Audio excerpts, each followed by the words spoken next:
Good morning, Church of the Promise. I want to begin our conversation this morning with a question. When you watched the news this week, what narratives did you listen to? To ask it another way, what signs are you looking at and how do you interpret them? What signs are you looking at? And how do you interpret them? In Matthew 16, Jesus has an interesting conversation with the political and religious leaders in his city. They came to Jesus and tested him and asked him to show them a sign from heaven. And he replied, saying this, "When evening comes, you say it will be fair weather, for the sky is red.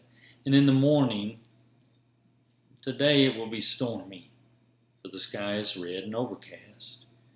You know how to interpret the appearance of the sky, but you cannot interpret the signs of the times. How do you interpret the signs of our time? In 1964, in the middle of the civil rights movement, Bob Dylan sang "The Times They Are Changing." 20 years later, Dylan wrote another song called "Things Have Changed." This week I've observed the signs of the times. And I believe both of these statements are true.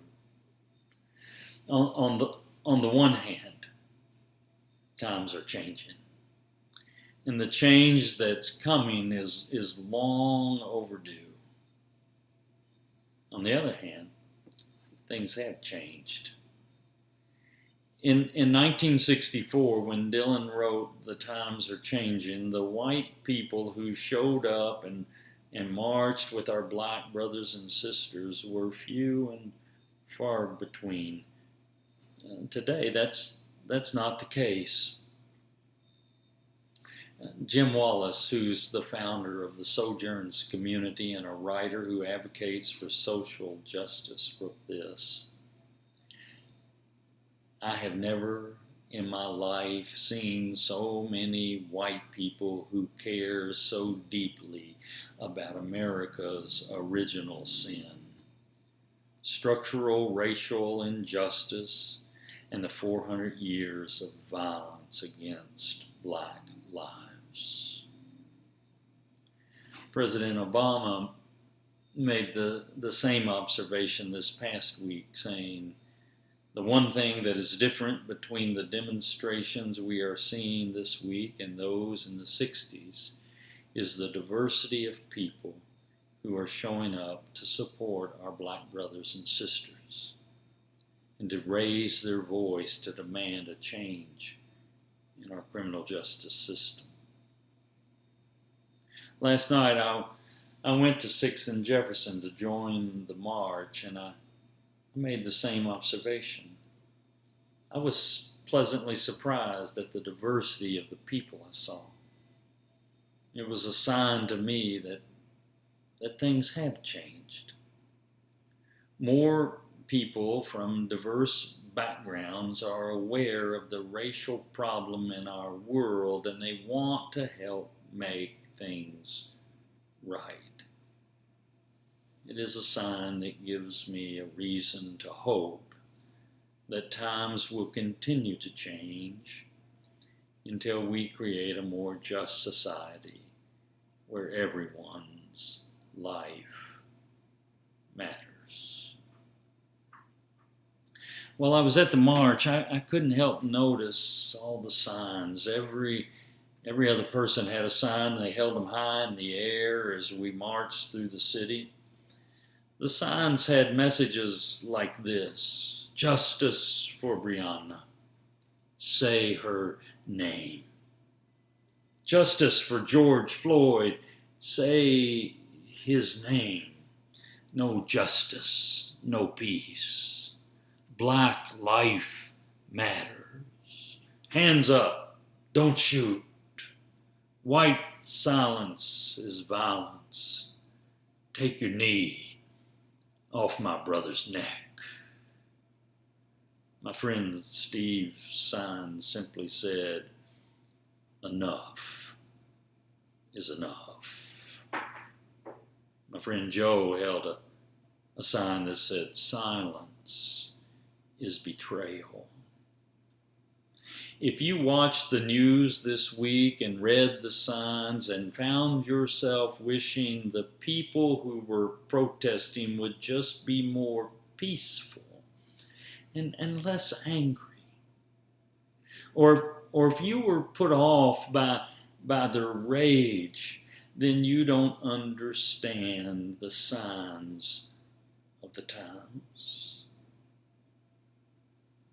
For one, peaceful protest does not equal quiet protest, nor does it mean calm and silent. Our hope should never be for a quick return to the status quo. Change must happen. The powers and the principalities of this world must hear the cry of those who have been oppressed by racial injustice in America. And those powers and principalities do not listen to peace and quiet. Singing Kumbaya and lighting candles and holding hands will not cut it.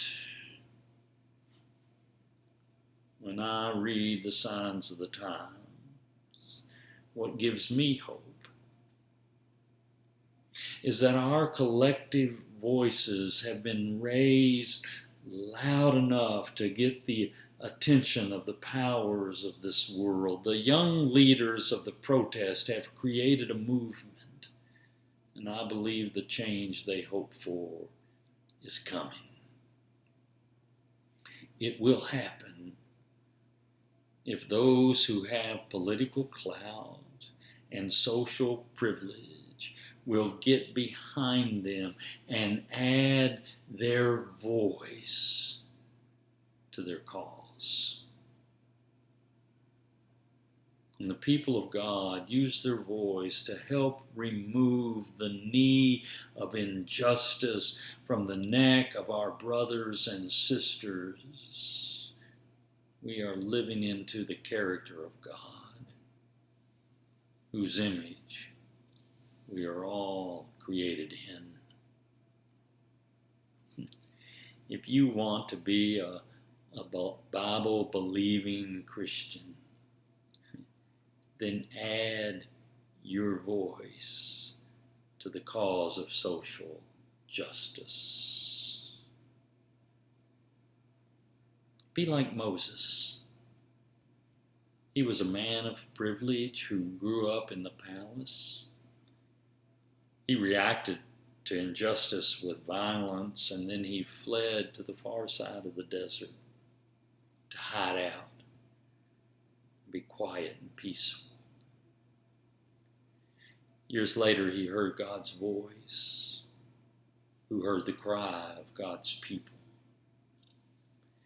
And then Moses went back to the palace, and he used his own voice to proclaim freedom for his brothers and sisters. If you want to be a Bible-believing Christian, then be like Esther, a Jewish woman who becomes the queen of a Persian king. Her uncle told her to be quiet about her ethnicity, to forget her culture and to assimilate into the Persian culture. But when her Jewish brothers and sisters were threatened with social injustice and genocide, she used her voice. She leveraged her social privilege, and at the risk of losing her own life, she spoke up and she changed history. The signs of the time tell me this is a mountain-moving moment. It is time to use our voice and to speak up for social justice and racial righteousness. It is time for us to deal with America's original sin, to confess and to repent and to make things right. It is time for us to work together and to create a more just society for everyone. In Ephesians 6, Paul tells us that our struggle is not against flesh and blood, but against the rulers, against the authorities, and against the powers of this dark world, and against the spiritual forces of evil. The abuse we have seen against our black brothers and sisters in America throughout our history is a spiritual force of evil.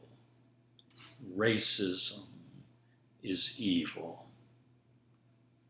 Therefore, Paul says, put on the full armor of God and pray in the Spirit on all occasions with all kinds of prayers and requests. Enough is enough.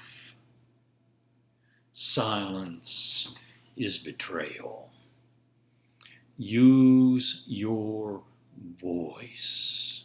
Use your prayers. Use your hands and your feet and help mold a more just future for everyone, because all life matters.